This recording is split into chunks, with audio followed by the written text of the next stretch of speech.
Party जो है एक परिवार की तरह है। जब परिवार बढ़ता है तो लोगों को शामिल किया जाता है। लेकिन हिमाचल प्रदेश संगठनात्मक रूप से इतना परिपक्व है कि यहाँ पर किसी की बैसाखियों की जरूरत नहीं है।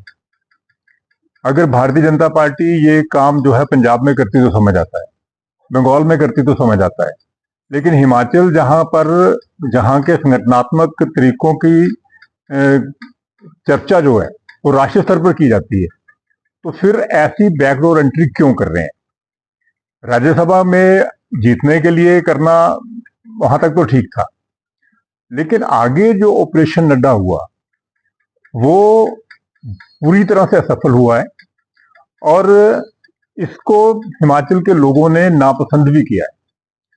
6 में से 4 जो बाहरी लोग आए थे उनको उन्होंने बाहर का रास्ता दिखाया है। और जहां तक ये 3 निर्दलियों की बात है, मैं मानता हूं कि पार्टी का टिकट देना पार्टी का विशेषाधिकार है, लेकिन किसी के गले में ये नहीं उतर रहा कि आखिर इन 3 निर्दलीय विधायकों से किसने और क्यों त्याग पत्र दिलवाया है, क्योंकि उनको कानूनी तौर पर या किसी भी तरह से उनको त्याग पत्र देने की जरूरत नहीं थी। वो पहले कांग्रेस को सपोर्ट कर रहे थे, वो बीजेपी को सपोर्ट कर रहे थे, कर सकते थे। लेकिन जिस तरीके से जब ये र्यूमर भी फैली, तब भी मैं एक वकील भी हूं, तो मुझे भी समझ नहीं आ रहा था। हमने कई वकीलों से संपर्क किया कि जरूरत नहीं है। तो जिससे जो 3 विधानसभाओं में बाई इलेक्शन थोपे गए हैं उससे लोग नाराज हैं और भारतीय जनता पार्टी का कैडर जो है वो परेशान है।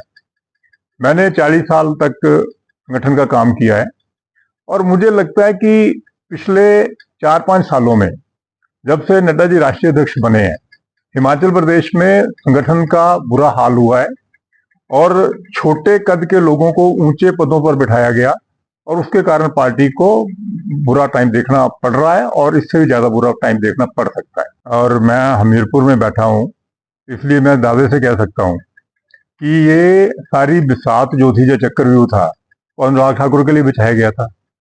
अनुराग ठाकुर जहां के चक्रव्यूह से निकल गए तो वहां दूसरा प्लान बी काम कर रहा था, वो कर गया और वो कैबिनेट से बाहर हो गए।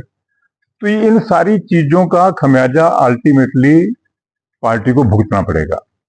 लोग सोच रहे हैं कि आदरणीय नड्डा जी पहले वो हमीरपुर से चुनाव लड़ना चाहते थे, यहां देखा कि बात नहीं बनेगी, फिर वो कांगड़ा में उन्होंने वो देखा, फिर मंडी में हाथ पैर मारे और फिर वो पलायन करके गुजरात चले गए। जब सोनिया गांधी ने पार्लियामेंट एक्टिव राजनीति छोड़ के उसमें आए तो उन्होंने कारण बताया कि मैं क्यों नहीं जा रही हूं। उसी तरीके से हिमाचल प्रदेश की जनता नड्डा जी से जानना चाहती है कि आपने नड्डा से पलायन क्यों, आपने हिमाचल से पलायन क्यों किया।